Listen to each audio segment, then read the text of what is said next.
Hello everyone, good evening.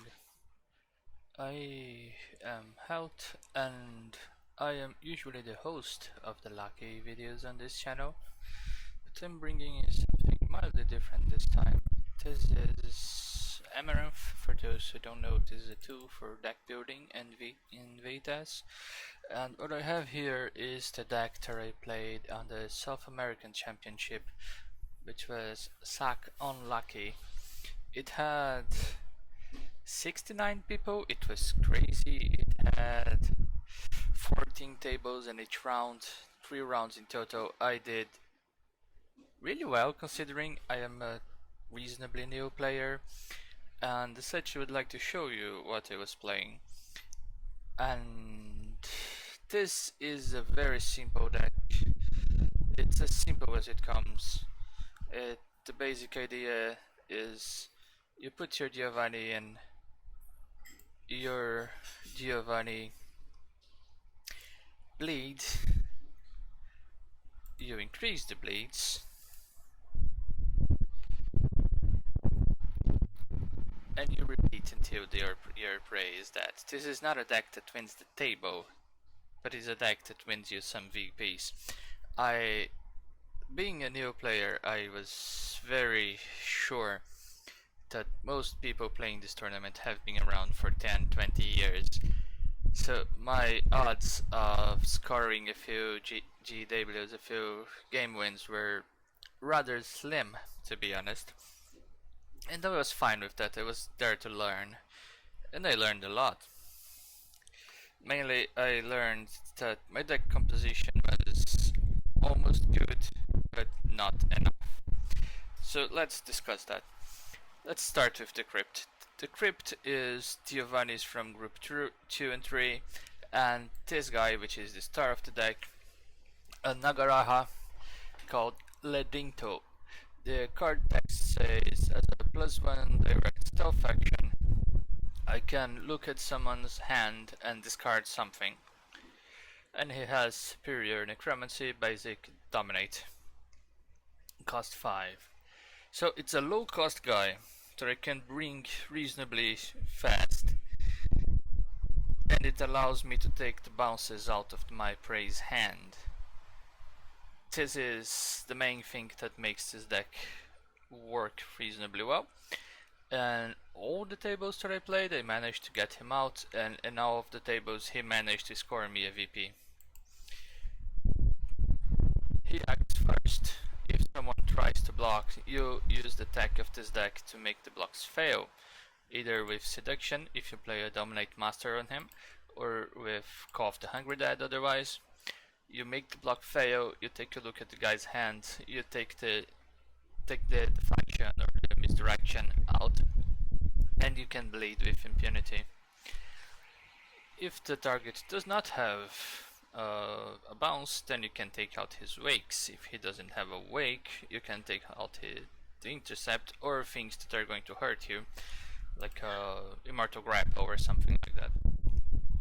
I can't stress enough how important it is to get this guy out. It's not the first one that I bring in most games, depending on how I'm feeling about the seating order, but it's really good to have this guy once you are ready to start doing some damage. Aside from him, best vampire in the deck is Isabel. She is amazing. 5 costs, superior dominate, and necromancy is all that you could ask for. Every game I played her, and in every game someone tried to kill her, banish her, or destroy her, because she's just so incredibly efficient for this deck. You should focus on getting her out. Unless you are on the first seat, or you have the dreams of if you are first and you have dreams of the Sphinx, then you can do some other tricks to accelerate the 4 cost and the 3 cost. But otherwise, she's a very high priority vampire to get out. Aside from it, I have the 4/7 costs guys. This one gets +1 bleed against Methuselahs who control Camarilla vampires, and this tournament had a lot of Toreador Grand Balls and Ventral Law Firms. So if it's a big tournament, you were going to run into someone playing Camarilla. On my second match, I managed to pass a blade for 8 with this guy, which was gigantic. And the next turn, unfortunately, I tried to do the exact same blade, and he got Arkham investigated to death, which it sucked, but it was really fun. But, and other 7 caster is Andrea. He has +1 stealth and actions require necromancy. We don't do a lot of that, but we have some. So he is just a reasonably cheap guy with advanced dominate and necromancy that has some tricks that we use once every 5 games or 6. Other guys, it's a 3 caster, which is great when you are the 3rd player in the table on your first turn and someone is putting in an arc convert. Otherwise, she's very low priority. And Gloria, my girl, she's great, love her. Advanced dominate for 4, it's amazing. Basic necromancy, plays a lot of the tricks of the deck. Always try to get her up. She's more important to me than Andrea Giovanni in most games, most matchups. Now for our library. Our masters, we run 15 masters, which is not ideal. I should make this a little bit more compact, but I was concerned about being blitzed by stealth blades, so I put 2 Arkham investigations in here. Didn't get to use a single one, regret this lot, have to discard it twice I think. But it's a nice thing to have if your prey is a bit too hungry on the blades. Mine's weren't, they were concerned with their predators. 1 DI, it's great to cancel when people bounce stuff to you, cancel the bounce, let them deal with their own blades. 1 dominate to your Ledinto, he needs to get advanced dominate somehow. 1 dreams to accelerate the Crypt. I think if you draw it past your 5th turn or something, you're probably getting the hand size, but it's really nice to get in the starting hand so you can bring Leah, Gloria and Ledinto faster. Jake, because your guys are hungry, so you need the extra blood. Morgue for more blood is a hunting ground. Necromancy, because your smaller vampires, both Gloria and Leah, don't have advanced necromancy and they can benefit from some of the actions, especially the Call of the Hungry Dead. Path of Bone. I was concerned about having a single copy of this, but I managed to draw this in every single one of my games. Love that the stealth in this deck costs blood. What's the card again? Yes, the Spectral Divination costs you 1 blood, so having the path is gigantic. It makes your deck flow so much better. So if you are considering running this in the future, I would advise you to take out 1 of the Arkham investigations and putting another Path of Bone. Sudden Reversal is great because you don't want people playing villains. Vessel, the 4 caps and above, you kinda need it, especially if you have the hunting ground. It's nice to get the blood back to you. But I was spending quite a few turns moving blood from my pool to my vampires to finish off Weekend Prey. It's really good to have this out. It also burns blood dolls. You don't want your prey gaining pool. So priority is always on the highest cost guys, on Andrea and Gillespie. If not, Ledinto will help. Vox Domini, because you don't want votes in general, because you are going to paint a target on your back. This will help. You can play this to cancel a banishment that would take you out, that would take Ledinto out of the game. And otherwise, just if your prey is gaining blood with a referendum, it's also a nice idea to cancel it. Didn't get to play this card, would have loved it in my last one, but didn't get it.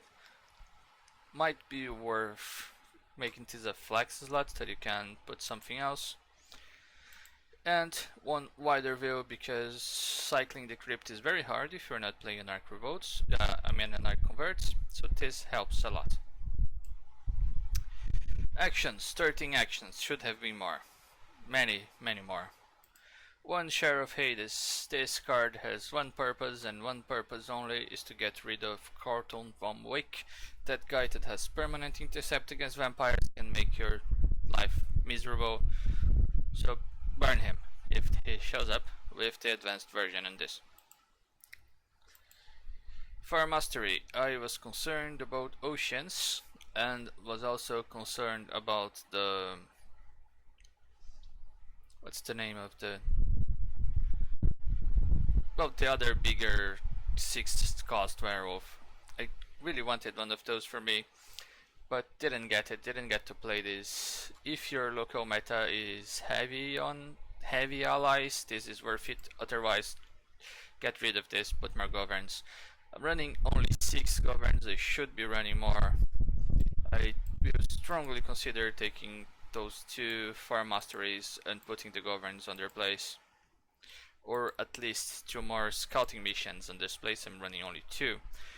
At few key moments during the game I was out of a boost bleeding action. So just bleeding it's by default, which was not enough. So add more. Need more firepower. And 2 Sudarios, I also would like to have 3 of these to get my bleeds back, the bleeds and the seductions back. This is a really good action. It has a higher priority for blocks, so be ready to spend some blood to get this through. But it's great when you can trigger it, especially if you have the Andrea that has +1 stealth on this. It's great to have your governs back. Action modifiers, it's the meat and potatoes of the deck. 4 bondings for the extra stealth for free. 6 Call of the Hungry Dead, so the main thing that this deck does is to deny blocks. So this, you burn 1 blood, the block fails, and the attempting minion cannot attempt to block this again. So you do this, you play your stealth, he plays his intercept, and then you play this. The idea is to get rid of the stealth in the hand, your praise hand, and it has gained me a few. This was what closed the deal on a few of my blades. Really good card. 1 blood. Bear in mind that this cost is not offset by the Path of Blood, but paying 1 to get an action through, it's amazing. You should do it. 7 conditionings. They will be in your hand except when you need them the most, but that's how lucky and how VTES works. 7 of those are a really good boost to your blades. Cost 1 though, but still +3 bleed with most of your guys. Worth it. For Shadowing Destruction, I'm running only 2. I should be running 3 or 4 because people go down really quickly with this deck. Yeah, I bump this to 4. Maybe take down one conditioning and 1 bonding. You'll be good. Seduction. This is how you get past walls. This is how those big meaty 11 cap vampires will not block you, because on the advanced you just choose 1 guy, your Giovanni, some smooching, some kisses, and your blade passes, and there's nothing they can do about it. It's great, love it. Play 7 of this card. If I had more slots I would play more.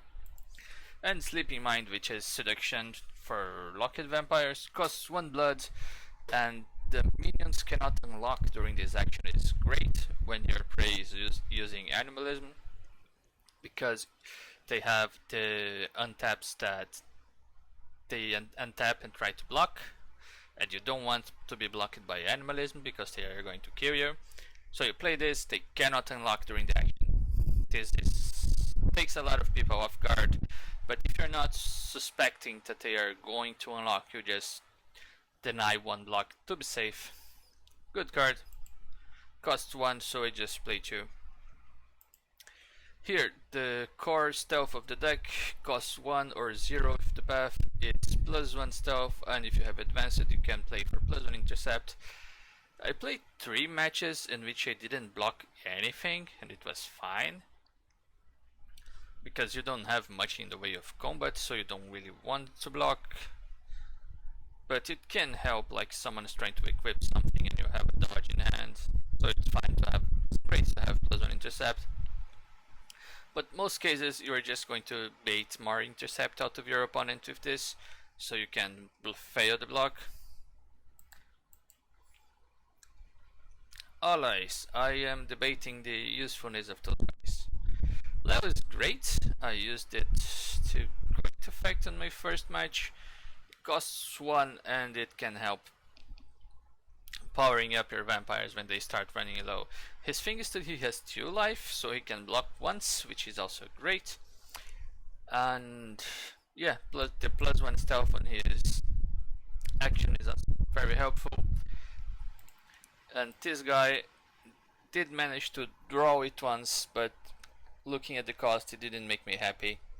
So it's great that he's immune to non-ag damage, it's great that he can bleed and that he can burn minions, but I don't think I want to pay the 3 cost for him.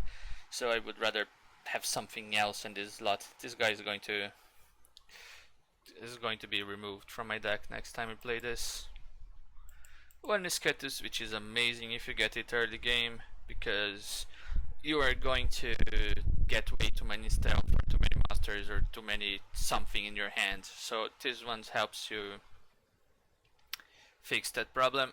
I only run 1 copy because everyone in their horse runs a copy of these on their decks and here in Brazil. So gotta be careful, it's a race to get this thing on. Reactions 11. 1 delaying tactics that I never draw. Maybe I should run 2. Would love to have blocked a few banishments on my guys. It's great. 4 on the Quivives. The on the Quivives are here just so I can play the deflections, and the deflections are great because, well, it's more bleed coming to your prey. And in the events tab I have 2. Scourge is something that you should absolutely play if you are playing a tournament, because someone is going to play Winnies and you are going to hate yourself if you don't have this.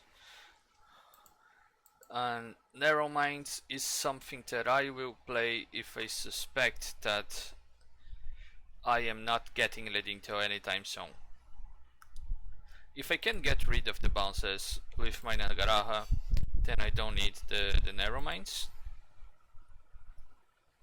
But if I am not getting him, then this helps. The problem is that my own deflections cost more and my vampires don't have a lot of blood on them, but still can be helpful. So overall, this deck is incredibly simple, incredibly violent. It will not make friends in the table at all, so you are on your own. And all the matches that I played, someone said, hey, we should kill the Giovanni so the table is more balanced. Put some quotation marks on that balanced, because the person saying this was always my prey, and it always managed to convince my predator that he should be as aggressive as possible in the name of quotations balance. Which is amusing, isn't it?